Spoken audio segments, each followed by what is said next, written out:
Hello and welcome. My name is Sarah of Crystal Nutrition, and this is a new weekly segment, something that I'm trying out. We'll see what happens, we'll see where it takes us. But at the moment, I'm calling it Working with Spirit. So these are going to be relatively short weekly segments released on a Sunday where we explore the upcoming energies of the week. So those of you who are not familiar, I'm a holistic nutritionist and energy healer, spiritual intuitive, and I channel by writing. So a lot of the information that I'm going to be sharing, I've channeled. So if you see me looking down at the desk, that's what I'm doing. But yeah, these are weekly segments where I'm going to interpret and give guidance on the energy of the upcoming week. I'm also going to give you one thing each week energetically that you can do, that you can implement for yourself at home, or if you're at work, or wherever you are, but something energetically, a tool that you can use and work with during the week to help you navigate the upcoming energies. And then I'm going to end with sending you blessings and good energy, good juju, all that kind of thing. So my intention for this sort of mini series or thing that I'm trying out is really to have some fun with it. I do channel by writing, but I want to make sure it's something that I'm interested in, something that I want to do, and this has very much been an idea that I've had since I've got this room or this area set up. So let's dive into it. So we're going to be looking at the upcoming energies from Sunday, June 7th, all the way until Saturday, June 13th. So for the next 7 days, what do we have in store for us? So the first thing that I wrote down is conflict. So sea of rising conflict, things bubbling up and coming to a head and boiling over. So I'm feeling a lot of frustration energy that's either going to be around you or coming from within you. But there's going to be things that have been bubbling, been brewing for a long time that are really have the potential to explode or come to a head this week. And then I also wrote finality or ending of sorts. So this could be all kinds of things. It could be a transition from a job, from a place of moving. I'm also hearing like the end of an era. It also could be the end of a relationship, end of friendships. Just lots of endings happening for the month in June in general, I feel, but especially this week, this is one where tensions are going to be rising high. So detaching from this is really, really key. So I wrote detaching from loud, chaotic, and ego-centered energy, holding firm in your boundaries and supporting your partner. If you are in a relationship and if they are the one, maybe they're the one that's experiencing conflict, whether it's at work or their own family, but really being, if none of this is really resonating for you as an individual, but there's something going on with your partner, really being there as a pillar, as a source of comfort and strength for them at this time will be very, very beneficial. For them, just for them to feel that extra support, but also just for the benefit of your relationship. Okay, let's see what else. So I also wrote, say what you mean and mean what you say. So it's really important to be speaking clearly this week. Clear communication is key. Communication wires are bound to get crossed and fuzzy simply because of the energy that's happening. Now, I am not an astrologer or astrologist. That's not my specialty. That's not my forte.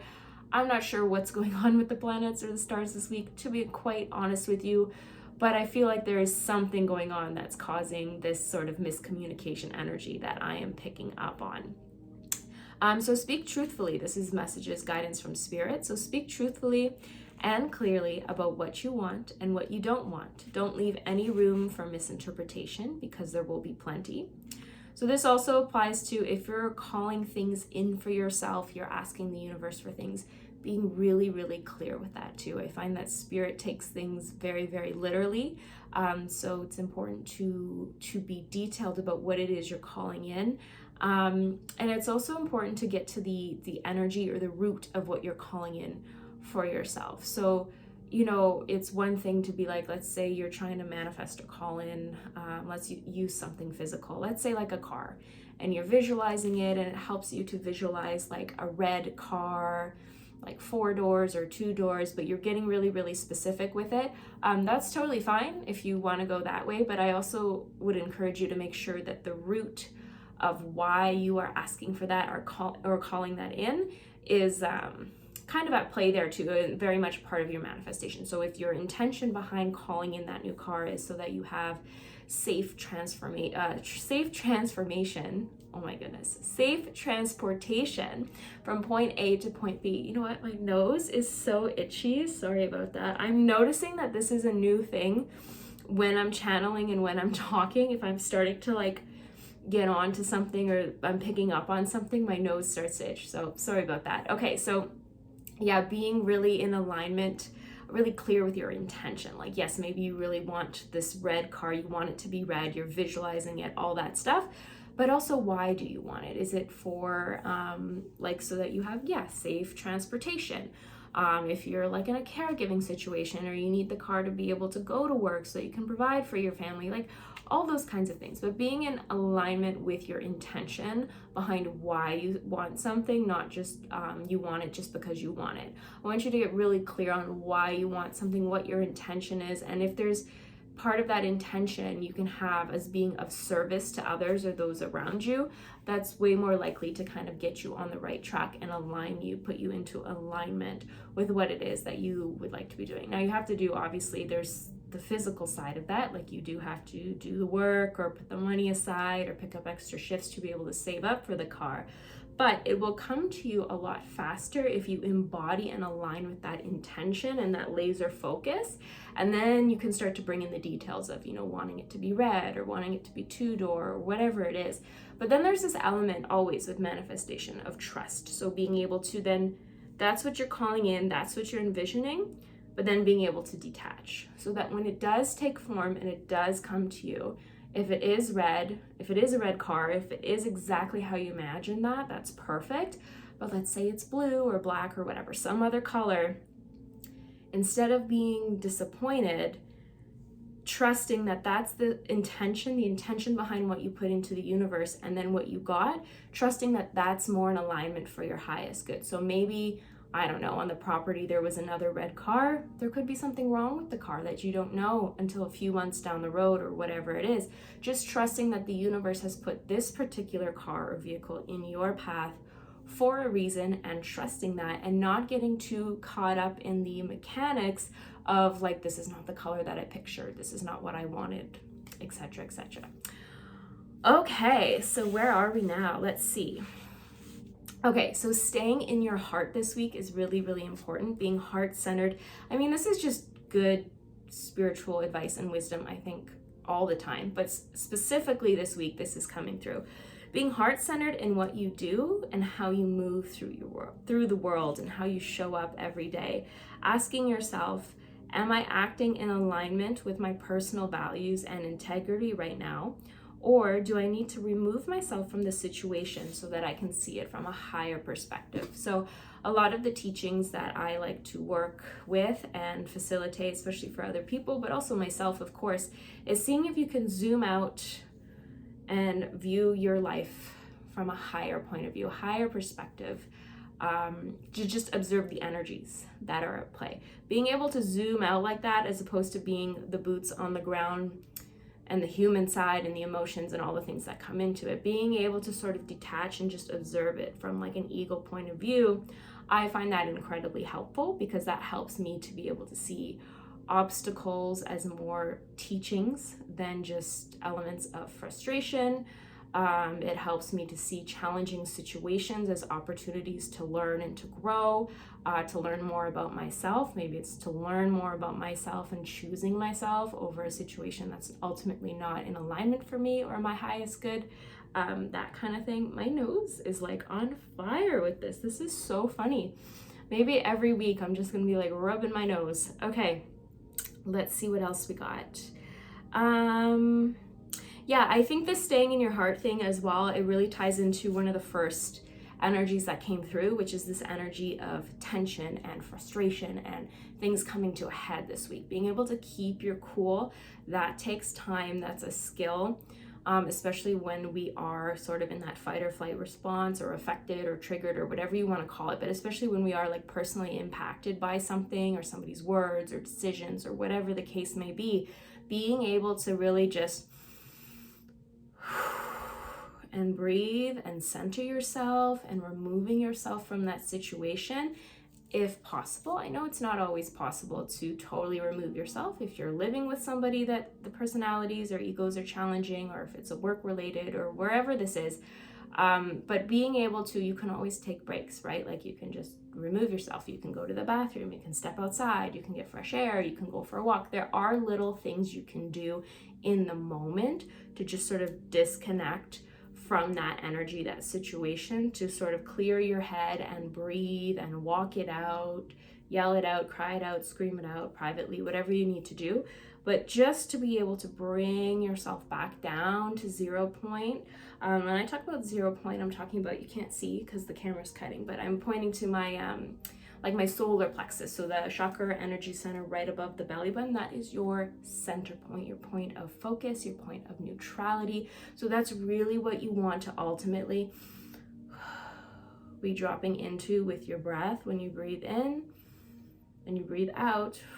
When the exhale, pull your energy down to that solar plexus, which is also your center of self-esteem, self-worthiness, your sense of self, all of that. So when you're starting to get pulled out of your field by agitation energies or agitating energies outside of you or somebody else's actions or words, it could also just be coming from within, from beside you, if it's your own stuff coming up this week. But really just coming down into that solar plexus will help you to settle into yourself, let those other energies sort of settle for the moment, and help you just calm down. And also I want to add, when we're dropping down into that solar plexus, we have to pass the heart, right? We have to pass the throat, the higher heart, and the heart to get down to the solar plexus. So that helps bring everything into alignment as well, so we can make sure that we're being heart-centered, that we're speaking clearly, that we're speaking from a place of love. And if you're not, or if you can't, in the moment you can't, then just remove yourself from the situation as best that you can, but really try to detach and be neutral this week and not give your power away or allow anybody else's stuff, whatever they have going on, to pull you out of your field, consciously or unconsciously. Okay. So then I also wrote down, this is a really powerful week for manifesting. So be very conscious of your innermost thoughts and words. So how you think about yourself and your life, and how you speak about yourself and your life. So it's time to rewire that loop if it's not helpful, if it's not kind. And again, you do that by taking a breath and dropping into your center point, your point of neutrality, solar plexus. You can rewire that loop. You can clear that loop. You can clear that energy line at any time ever with the breath. The breath is one of the most powerful tools that we have for alchemy when we're talking about energy and energy management, using the breath to really help you to be able to self-regulate and to just bring yourself into a state of neutrality, where we're able to see things from a different perspective, where we're able to, take a pause, take a beat, reflect, and then change, if we want, change moving forward how we want to act to other people, towards ourselves, etc. But it's a very, very powerful week for manifestation. So I encourage you to just be aware of your thoughts, be aware of your words, be aware of how you speak about yourself also to other people. Like, even something as simple as, when people run contests and somebody goes, oh, I never win anything. Okay, that might be true. That might just be a fact. But if you keep saying that over and over and over again, this reality, I believe, is very much a hologram. So you're going to keep getting that experience back, getting fed through the loop. So that's why we can change the loop with the breath. We can change the loop with mantras. Mantras are so powerful for rewiring that circuitry and resetting the flow of energy in your field. All right, so one thing that you can do this week to help you navigate the energies and to help you just hopefully have an amazing week. So I wrote down sunlight and water codes. So I thought this was really interesting. So That means drinking water, right? So we're gonna go through the water codes first. When I say codes, everything has an energy, everything has a vibration, and everything has like a code of energy, I believe. So sunlight and water each have their own code of energy. And when we bring those into our bodies or around our bodies, it helps us to take on those codes or absorb those codes. And it can be very, very healing and resetting for the individual and their aura and their energy field. Okay, so sunlight and water codes. So drinking water this week, and let the water hydrate you physically. Yes, of course, there's always a physical element. So yes, drinking water will hydrate you. It's a good idea to do. But let it flush you or cleanse you spiritually. The energy of water is all about going with the flow. Just going with the flow, letting go, releasing over and over and over again. Life is a constant wave and a constant cycle of coming back to yourself with different depths of clarity, different perspectives, different levels of growth, but always coming back to the home, to the center, to your wholeness. So energy of water is going with the flow. Let it help you really release what you're holding on to, that you're ready to move or that you're ready to clear. And then sunlight codes. So drinking water, and as you're drinking the water, you can visualize and feel it just flushing you out, flushing out any, I like to word it like energetic debris, like debris or clutter in your field, letting that just sort of move out of your body, flush out of your body. And once you do that, then we're gonna bring in the sunlight codes.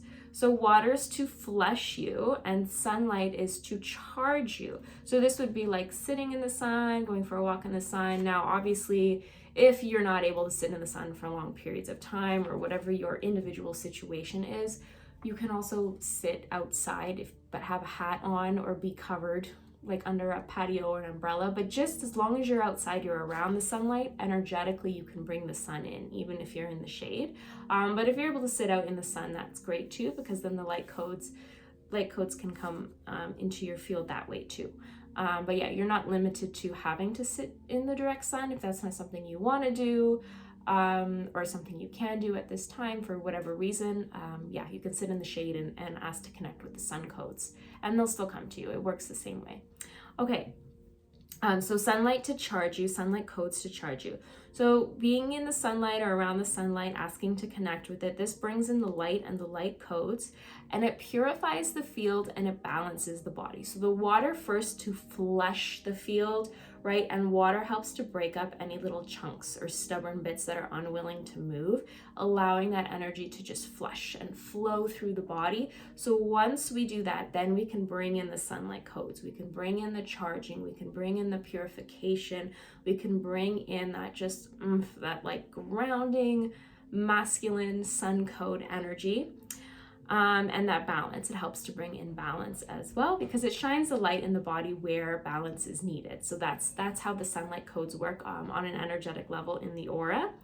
And it also helps you to shine and to step into and embody all that you are, so all aspects of yourself and all that you are meant to do and be. So that is your guidance this week in terms of what you can do. So basically drinking water and getting sunlight like you're a plant, like this guy, even though this is a fake plant, but don't tell anyone. Okay, so basically be a plant this week. Enjoy your water, enjoy your sun, your water codes, your sunlight codes, staying neutral, staying detached, but also staying heart-centered and being really, really clear with your communication with other people, as well as your communication with the universe, your guides, source, spirit, etc., and being clear with your manifestations. Oh, I forgot to bring it over here, but it's so cute. As I was channeling this, I wrote Crystal of the Week, selenite. So if you have selenite, to throw it in like your purse, your bag, your car, whatever this week, or keep it in your pocket. But selenite's a really good crystal. I thought this was kind of fun actually to do a crystal of the week and tying in with the energy that we have going on here. So if you have a piece of selenite, if you don't, that's fine. You don't have to go out and buy one. But if you do, just for fun and just to sort of really embody this energy and this guidance that's coming through, to keep it on you, keep it in your pockets. Selenite is all about cleansing and clearing, balance, purification, all of that stuff. So And it's interesting, it's usually associated with the moon and moon energy. So if you're doing the sunlight codes, the water codes, but then you also have the selenite, it's a nice balance of like selenite, like moon, feminine energy, but clearing, purification, plus the masculine energy that you're going to be getting from your sunlight codes. Okay, and I think that is it. I'm just going to end with a blessing and sending you really good energy for the week. So I want you to just take a deep breath in with me through the nose, holding, and then exhale through the mouth. Release. And just sit in the stillness. Just allow yourself to just breathe in and out. Setting the intention for you to have a wonderful week full of light and love, connecting you with the frequency and the energy of confidence, knowing that you are worthy and that you can handle anything that comes your way this week, knowing that you are eternally supported by the universe, your guides and angels and spirit, and encouraging you to embody your life and to enjoy the fruits of your labor and the positive aspects of your life. You can keep your eyes closed. I'm just going to read a final message that I channeled. I wrote, "You can do anything. You are not behind. Your growth and love sustain your spiritual development, and your acceptance sets you free." All right, great. Well, there you go. That is our very first working with spirit. We'll see how this develops as time goes on, but if you watched the whole thing, thank you so much. Please like or save it or repost it if you can. I'm going to be posting this to Instagram and maybe YouTube. I think I can do, yeah, it's like 20 minutes. So I'm going to, hopefully Instagram, I know at one point Instagram you could only do like 15 minutes, so I'm hoping I'll be able to upload this, but either way, it'll be on either both of these, my YouTube and Instagram, or one or the other. But yeah, if that resonates, please share it, and I hope that you have a wonderful week, and I will see you back here next Sunday, and we will check out the energy of the next week. All right, see you later. Ciao!